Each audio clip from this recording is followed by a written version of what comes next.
अब नहीं आऊंगा दोस्त, अब नहीं आऊंगा, बता देना।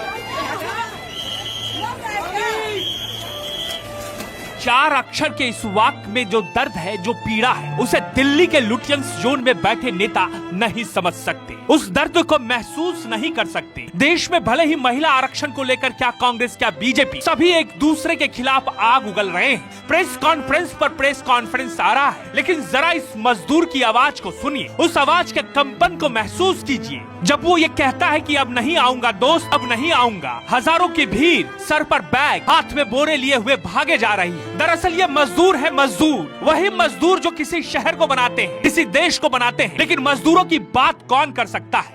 क्या मजदूरों के लिए पार्लियामेंट का विशेष सत्र बुलाया जा सकता है? क्या गैस की किल्लत से लाखों मजदूर शहर छोड़कर गांव की तरफ लौट रहे हैं? इस समस्या को लेकर पार्लियामेंट में सांसद बहस कर सकते हैं? सवाल का जवाब नहीं है। इसलिए इस मजदूर की आवाज को सुनिए, अब नहीं आऊंगा दोस्त, अब नहीं आऊंगा, अब नहीं आऊंगा दोस्त, अब नहीं आऊंगा, बता देना।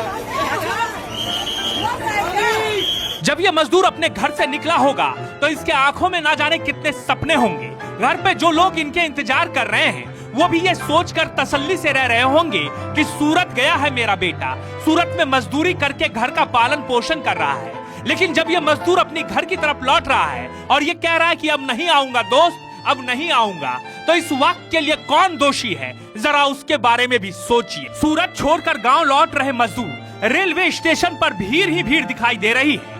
मिडिल ईस्ट में चल रहे संघर्ष के कारण सप्लाई प्रभावित होने से घरेलू गैस सिलेंडर की किल्लत का मामला गहरा गया है, जिससे अब सूरत से बड़ी संख्या में मजदूरों का पलायन शुरू हो गया है। आलम यह है कि स्टेशनों पर मजदूरों की बड़ी भीड़ देखने को मिल रही है।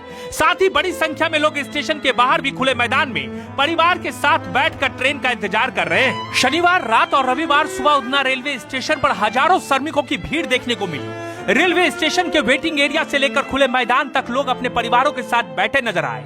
ट्रेनों में सफर करने के लिए लंबी कतारें लगी हुई थी, जिससे साफ है कि पलायन का सिलसिला पिछले 1 महीने से लगातार जारी है। मजदूरों ने बताया कि उन्हें सामान्य कीमत पर गैस सिलेंडर नहीं मिल रहा है। कई लोगों का कहना है कि सिलेंडर या तो उपलब्ध नहीं है या फिर ब्लैक में कई गुना ज्यादा कीमत पर बेचा जा रहा है। सीमित आय वाले इन श्रमिकों के लिए इतना महंगा सिलेंडर खरीद पाना संभव नहीं है। ऐसे में खाना बनाना और रोजमर्रा का जीवन चलाना कठिन हो गया है। अब नहीं आऊंगा दोस्त, अब नहीं आऊंगा, बता देना।